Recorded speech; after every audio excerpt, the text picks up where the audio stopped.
Welcome to the Bold Book of the Day with Dr. Denise Nicholson, a show that is a central hub and safe space for authors to share their stories. The Bold Book with Dr. Denise begins now. Hey everyone, welcome to Bold Book of the Day. My name is Dr. Denise Nicholson, and this podcast is for anyone looking for inspiration. Today's episode is with me. I'm chilling up in here, and I wanted to come on and talk about my own book, Sila, When Mommy Left for Farin. So, and I will be doing this periodically whenever I get an opportunity. I'm going to discuss one of the books that I have published. And I'm starting with my own because this is where the journey began. It all started with Sila when mommy left for Farin. But before it started with this book, it started with my story and my passion to share my story. So I wanted to share my story because so many things are important to me. I was a hairstylist. So if you didn't know, now you know, I was a hairstylist. And while I was doing hair, I learned a lot about women's issues. I learned a lot about the things that are painful to us that we don't discuss or we don't seek help for. And for me, it was important to stand on a platform that encouraged women to seek therapy. So this book is nice and juicy, and it tells stories of different women and how they journeyed through their trauma or the thing that was painful for them and how they came through it together as a group. And it's really because friendship is important to me. Sisterhood is important to me. So I wanted to tell the story in that way. So I started with just the passion of wanting to share the platform of what was important to me. And one of the things that are very important to me is to help women stand on their story. And I say stand on your story today because that's the formula that I have developed to help women or anyone who have a story just share their story and share it in a way that it's healing to you and helpful to others. So it started with that platform. I wanted to help people just get it off their chest, the things that they're holding back or it's holding them back, keeping them stuck and not able to move on in some area of their lives. Now, sometimes you're able to move on and become successful in some areas, like you may have a successful career, but then you can't hold down a successful relationship. And I'm not talking about relationship solely with a man. I'm talking about relationship with your friends or relatives or just relationships with coworkers. It's hard for you to just have a good relationship because maybe you don't trust people based on your experience. And so that's important to me. Anyway, my story, Sila, when mommy left for foreign, started when I was 3 years old. So I'm telling you all of my story. I hope you got time. Pull up a chair because it's going to be really raw and it's going to be honest and it's going to be transparent because we need to be transparent so that we can help each other. We need to be transparent so that the lessons that we learned from our experiences can be really a stepping stone for others. So I'm going to be really raw and transparent today. So my story started when my mother left for the United States when I was 3 years old, and I had four siblings at the time. And my mother left Jamaica, West Indies, and came to America. She left me with my aunt and my grandmother and my grandparents, and my father lived up the street. So when my mother left, I was just upset and confused. I'm 3 years old. I feel lost. I don't know what's happening. My mother's not coming back home. Every time I look for her in the house, she's not coming back home. We used to play hopscotch together, and I just keep looking down where the barbecue was to see if she was there or she was drawing up the hopscotch. Just a lot of searching and feeling like empty because I couldn't find my mother. So that left a painful void with me. And I asked my parents, I mean, my father at the time, I asked my father, where's my mom? I asked my grandmother, I asked my aunties, I asked everybody, where is my mother? And they really just told me she soon come. And to me, that meant like any minute now. But it didn't really mean any minute now. And so, I kept waiting for her, looking for her, and feeling that she left me. Like how could you just leave me? I know there were other siblings there, but at 3 years old, I'm not thinking about them. I'm thinking about me. So I was thinking, how could she leave me? So that's where the name came up. Sila, when mommy left for Farin, because mommy did leave me and go to Farin, and it was painful for me. Now, 6 weeks after my mother left, my father died in a car accident. And that threw me really, really hard. And although I didn't understand death, I understood that my father wasn't coming back. And I understood that my mother was still alive. She was, soon come, but her soon come still wasn't right now when I needed her when my father is gone. And I remember when my father died, it was pretty festive in Jamaica, where I'm from. I was raised in a culture that they have a really big celebration, 9 night of celebrations when you lose someone. So I remember it was a very festive time. I remember dancing and eating and staying up really late because it was my father's funeral. Even though it was a festive time, I still felt like I don't have anyone. I don't have a mother. No, I don't have a father at 3 years old.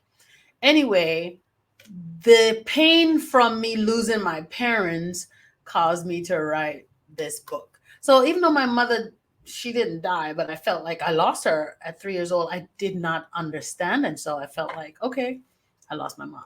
Now, I wrote my story in here, and it's a novel. So it's created, this book is created from true stories, mine being one of them. And when you read the book, you're going to obviously know which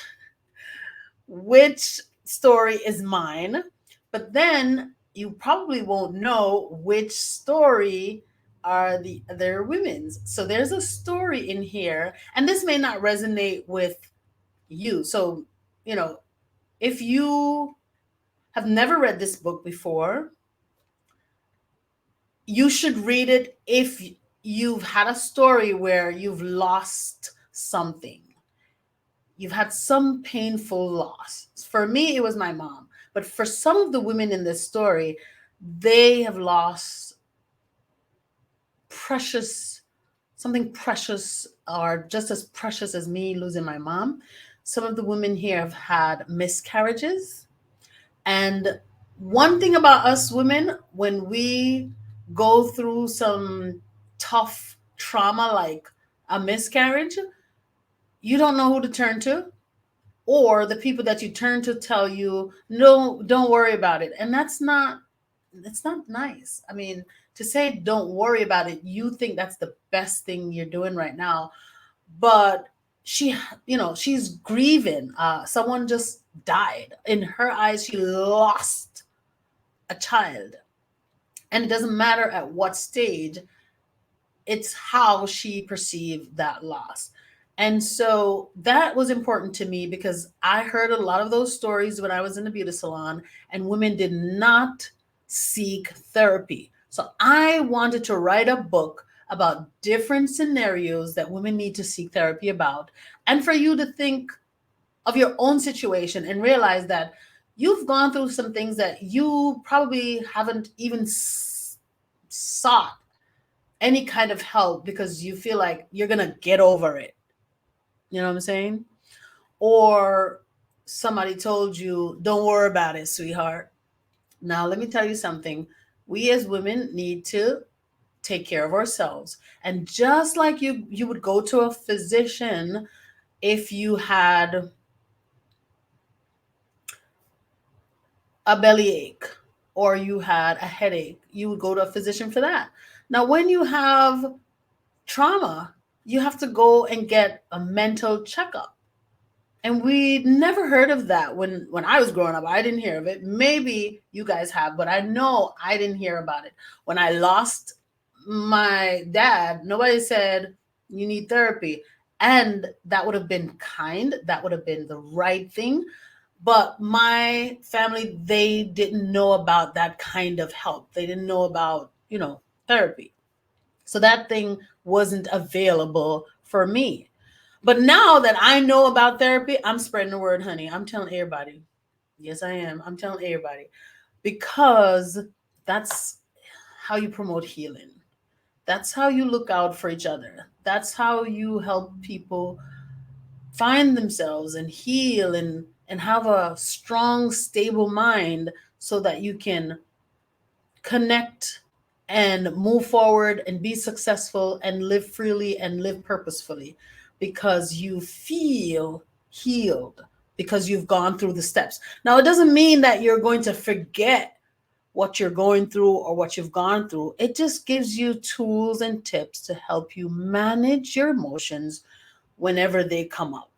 And that's what we need.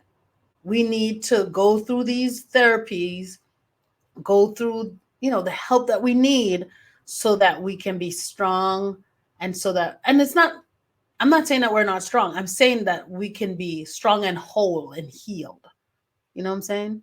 So that's one of the stories that's in this book. So you can read this book if you have gone through something similar, or maybe you know someone who's gone through something like that.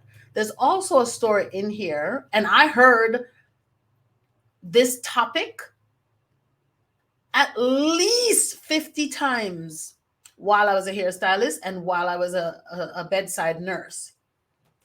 And I'm going to tell you two stories.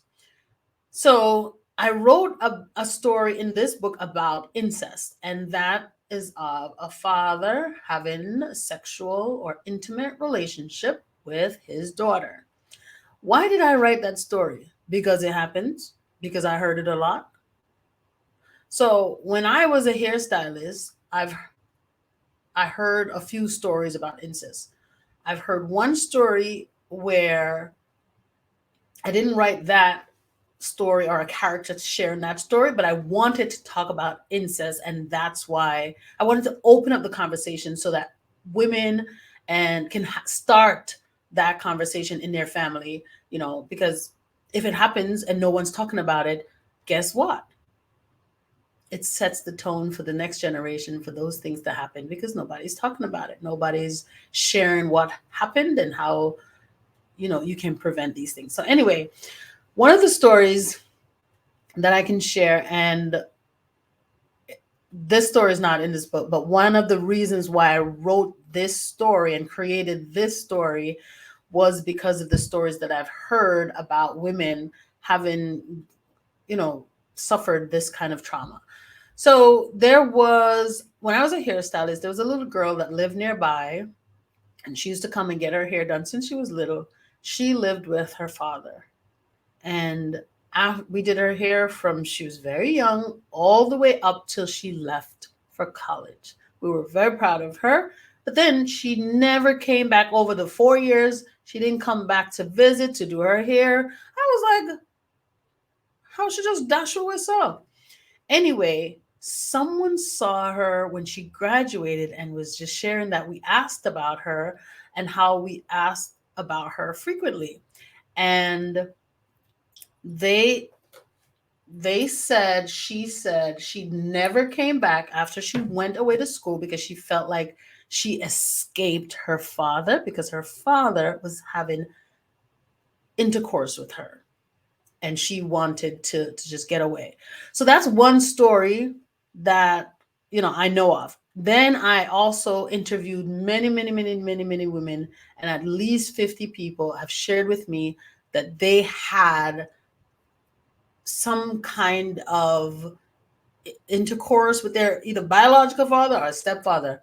This child that I was talking about was her biological father, and the story that I shared, in here is also of a biological father because those were true, and I want people to know that those stories are true also, and we can talk about it. Okay, so that's one story. The next story was when I was a nurse, and a patient told me that she started one of her sisters, left home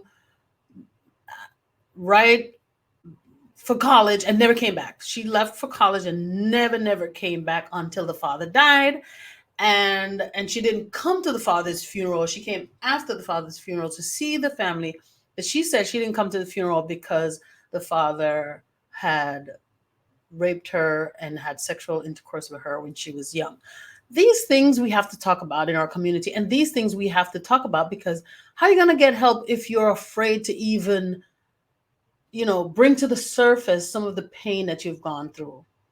Who's going to explain to you that that's not your fault? These things are not supposed to happen. This is wrong and you have to get help. So we will fail our next generation if we don't have communication and conversations about these things. You have to talk about them because they happen. So those two stories impact me so much that I wanted to know more about people who had those experiences. So I interviewed more women, and then I created uh, a character and talked about a true story in here. Mixed it up and talked about the story. I also have a story in here about choosing to have abortion. We don't talk about that. We don't think it's traumatizing. We don't think that women who had made these choices, are going through something also. So these things are important to me. I'm a woman and I am for women's rights. I chose to have my child when I was 15 when I made the decision. I was 16 when I had my baby. That was my choice. And I am very proud of that choice. But I had a choice. And I feel like every woman deserves a choice. And so it's important for me to talk about these things. These stories are very important to me because it's a way for me to talk to women about sharing their feelings, digging deep into seeing what's underneath the attitude. Sometimes we have attitude and it's because we've gone through some things that make us not trust people, and so it's easy for you to put up a barrier. And people say you have an attitude when you really have a barrier. You just don't want to go there. So you know it's really important for me to emphasize that women need therapy, and we need to seek good quality practitioners who can help us. They understand our culture, they understand what we've, not because they've gone through it, but how we manage things as Black women. And it's not just Black women that don't seek therapy. I've spoken to so many different people since I've been exposed and traveling the world, so many different people. And it is, deep seated that women don't seek help, no matter what culture they're from, when they are traumatized or when they've been hurt or when they've been wronged or when they have been taken advantage of. You know, it is still not enough women speaking up in this world. So whenever I get the opportunity to encourage women to speak up and speak out, I really press that, because speaking up and speaking out contributes to our healing and our health. Okay? So speak to a therapist that looks like you. And if they don't look like you, speak to a therapist that understands what you're going through, your background, your culture, and so on. All right. So that's our book for today. And I touched on why I wrote the book and a few of the stories that were a part of this book. And I also wanted to say, my story influenced me writing this book, but wanting women to get the help that they need, the proper help that they need, that's what motivated me to write the book and complete it. I always had a passion for becoming an author. I remember when I was in the third grade in elementary school, my teacher, Miss Atterbury, asked us to write comprehensions. We call them essays. You call them here. And my essays were chosen to be published in the newspaper. And it was chosen to be published in the newspaper because they were good. Okay. And I had a few stories that were published, and my aunt, she kept the checks. They wrote you a check for each story, and my aunt kept the checks and gave them to me when I was much older, and I still have my checks. And I think I'm going to frame them and put them in my office, because that's the beginning of authorship for me, becoming creative and starting to write. I think that every person should journal, because writing helps you to express yourself, take note of what you're going through, take note of your emotions, and help you to reflect. So I really emphasize journaling as a part of healing. And that's one of the things that I encourage during my healing process, when I'm helping people, when I'm coaching them through healing.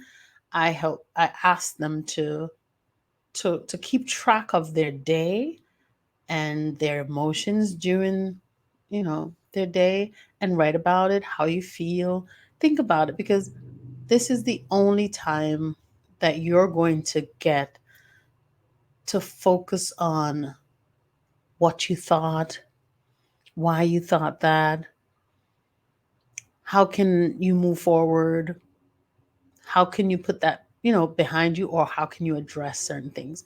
So I encourage you to just journal. Now, if you need a handy dandy journal, I got a bold publishing journal for the person who wants to write and publish their book. So if you want to write and publish your book, you'll get one of these for free if you send me an email and you do sign up to join the Writing Incubator Challenge. You'll get a free bold publishing notebook. And that's spontaneous. That just felt generous, and I wanted to do that. Okay? But so that's the beginning of my story. So my father died. We had a festive time. We buried him, but I still felt a void. I still felt like, I didn't have parents. Almost all the children around me had a mother or a father. I knew of some kids that went to school with me that didn't have their mother living with them, but they lived with their father, or, you know, a grandmother or somebody. So for me, I was living with my grandmother, but after my father died, I went to live with my great grandmother, Diddy. Now, if you know my story, you know Diddy was one of the best things that ever happened to me. Diddy was my mother's grandmother. And when my father died, she came and she said, you know what? She's going to take one of the kids, because my mother had left five of us. And so my great grandmother thought that she was going to help out by taking me. I think she took me because I was not old enough to help out with the other kids as my elder sister was. And I wasn't too young where she needed to, take too much care of me. I mean, she took care of me, but I could independently help myself, you know, with a lot of my daily care. So I feel like that's one of the reasons why she took me. But anyway, I learned so many things with uh, growing up with my great grandmother. I learned to have faith because my grandmother was also a prayer. My great grandmother was just as prayerful as my grandmother, and I learned, to pray. I learned to put God first, and I loved, you know, living with my great grandmother because it was just me and her. Before, when I lived in the country with my grandmother and my grandfather, my mother's parents, I had all my siblings, my cousins from one aunt, cousins from another aunt who had died, and it was just a house full of people. And so I felt like very looked after, or very no, like everything I had to say was important. That's how I felt when I lived with my great grandmother. Everything I had to say was listened to. And then she fostered my I think she's fostered my storytelling passion because my great grandmother Diddy, told me a story every night. Every night before bed, she told me a story, a Nancy story, little old lady story, some story. And I remember them all. And I tell them to my grandchildren today. So that those are some of the memories that I've had. So even though I didn't have parents, I had a good life. I had loving people to take care of me. The thing about that, I said people because I didn't just live with my great grandmother. After I lived with my great grandmother for maybe a year, I know I started kindergarten. I learned to read there. I remember learning to read and writing my phonics on the slate and saying phonics, you know, for jam, and just going through the phonetics. I remember learning to read while I was with her. Let me tell you a funny story. So I lived across the street from basic school, and all of the kids used to get dropped off by their parents. And their parents look way younger than my grandmother, than my great grandmother. They look way, way young. And I was a little bit embarrassed because I didn't have young person dropping me off at school. So I remember I told my great grandmother Diddy, I can cross the road on my own. I don't need you to walk with me all the way across the street because my school was directly across the street. So Diddy walked me to the gate, and she opened the gate and watched me cross the street, and I crossed the street on my own. And then when school was over, she stood at the gate and called me across. She knew not to come to the school, not to come too close to the school and associate me with this old lady. Now, did he love me? And she just always have a nice surprise for me. And one day she knows if anybody know me, they know I love me some plantains. And my great grandmother fried a whole plantain with my lunch, and she told me she was gonna walk it across the street and bring my lunch. And I was like, no, no, no, no, no. Don't come over here. I don't want everybody to see you bringing me stuff. That's what I was thinking. So then my grandmother still came and she was like, I'm bringing you lunch, just. And I was like, didn't I tell you never to cross the street? Didn't I tell you never to cross the street and come over here to the school? I don't even remember if I said thank you, but I was, probably 4 or 5 years old. Probably 5 years old. And of course, I laugh now because she allowed me to be that girl, to speak up. Even though it was rude, she allowed me to be strong and just speak up. Anyway, the kids saw that my grandmother's old and they was like, "Oh, your grandmother nicey. Should bring food for you, should bring plantain for you, bigger one." And now everybody want to be my friend because they want a piece of my plantain that my grandmother bring for me. Anyway, I love my great grandmother so much. I learned to be strong. I learned that love comes first over everything because my grandmother loved me. And one of the stories that I'm remembering is I climbed a mango tree in the yard and I shouldn't have been climbing the mango tree. So when I heard Diddy come in, I shouldn't have gone so far up. She allowed me to climb the mango tree, but I was really far up. And when I heard her coming, I was trying to come down real fast and I slipped, fell, bust my head, bleed down all over my pretty dress. And I was so upset because it was my favorite dress. So Diddy come, she's hushing me. It's okay, don't worry. You look fine. You're okay. I'm gonna give you some sugar and water. You're gonna be fine. You just need some, sugar and water. You're gonna be fine. And she put something on to stop the bleeding. And I was still crying after she bring the sugar water and give me and hug me up and calm me down. And I was still crying. And she said, "Why are you still crying? Tell me." And I said, "Because this is my favorite dress. And there's blood all over my dress." And she said, "If you don't mess up this dress, how are you going to get new dress? No worry about that."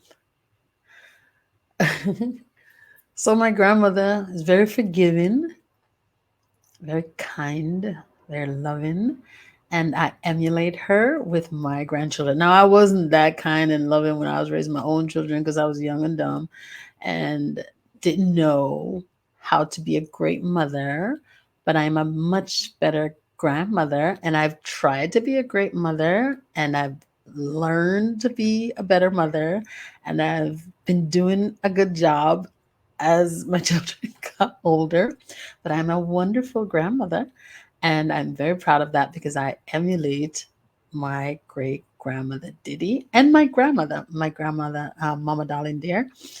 Just beautiful people helped to raise me. So I stayed a year with my great grandmother Diddy, and of course she was very old, and I don't think I could stay longer than a year. So then I went to different home, and I moved from home to home to home.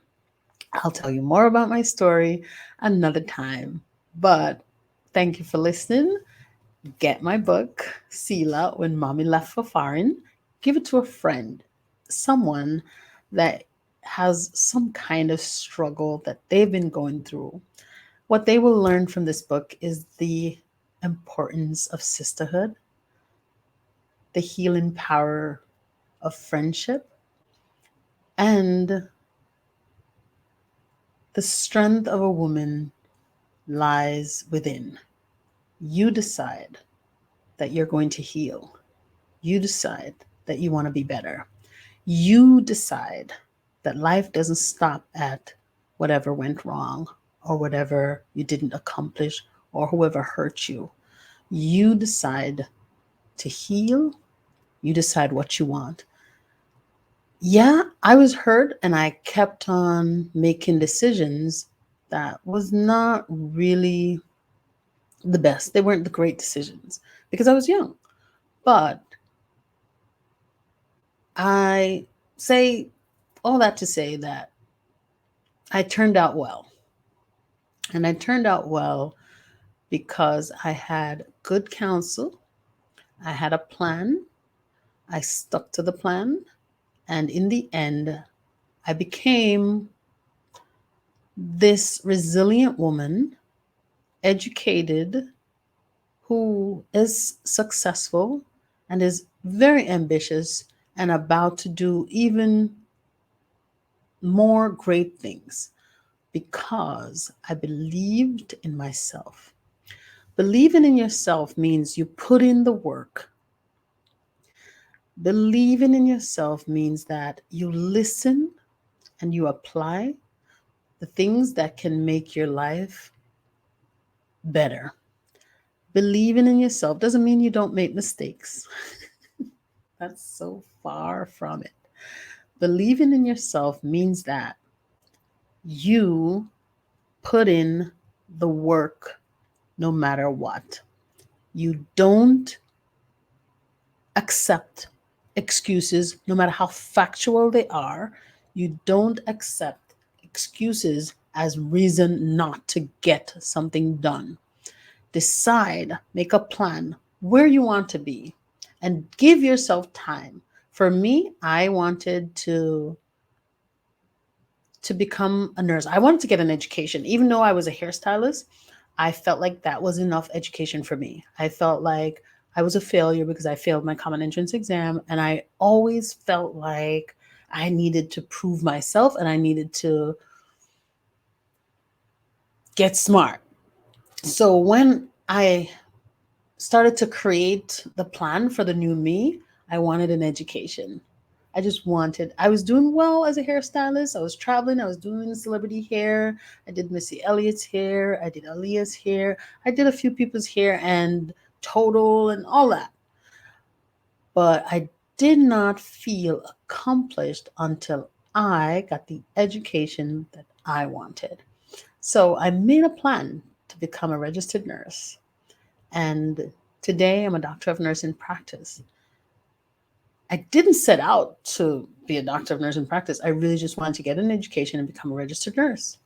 But that's how God is. God will take whatever little goal you have and make it bigger than you can ever expect, than you can ever imagine.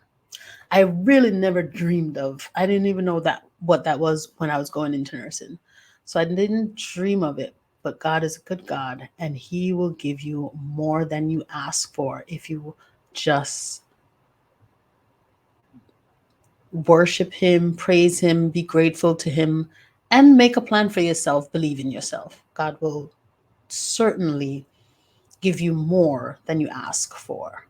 So make a plan and give yourself time. I gave myself 5 years to become a new woman. It took me way more than 5 years, honey, because immediately after I finished school, I felt great because I felt so good. I felt accomplished. I felt like I've reached this goal that I wanted, and I felt educated and I felt so good. I really did. The minute I left, I graduated, I just felt so good because I studied hard and I knew I was smart. Nobody could tell me nothing. And then I had teachers who just kept telling me, "Oh my goodness, you're so smart." And honey, the more they said it, the more I believed it. They didn't have to tell me twice. I believed it. So I say that to say to you, believe in yourself. Give yourself a goal. Tell yourself positive things because telling yourself positive things also helps you feel good about who you are. Okay? So thank you for listening to Bold Book of the Day. The book of the day is Sila, When Mommy Left for Farin. I know I like to ask questions to my guests, but guess what? You guys, you're going to hear so much from me. You don't need to hear what are my bold promises or one of my bold statements or what am I going to do for the future because I will be here and you will watch me make bold moves. You will hear me give bold statements every week. And so you're not missing out. Thank you so much for listening today and for watching. I am grateful for you listening all the way into the end. If you listened all the way into the end, guess what? I'm going to give you something free. I'm going to give you a free class in the Writing Incubator Challenge, a free week, 100% free. All you have to do is send me an email. Say, Denise, I listened to your podcast all the way until the end, and I deserve that free week of the Writing Incubator Challenge. Send me an email to author D. Nicholson at gmail.com. AUTHORDNICHOLSON at gmail.com. Thank you so much for listening. And if you would like to write a book, please send me an email also. I can help you from the very beginning to the very end, get your book idea out of your head and onto paper so that you can become the published author that you've been dreaming of and change your life.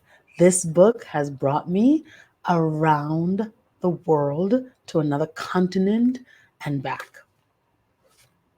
One book. Are you ready? Are you ready? Are you really ready? So come over here and get those results. Thank you again. Bye-bye. Thank you for joining us for the Bold Book of the Day with Dr. Denise Nicholson, a central hub and a safe space for authors to share their stories. Follow Dr. Denise on Facebook and Instagram at Denise Nicholson or go to denisenicholson.com. Remember, no one can share your story better than you.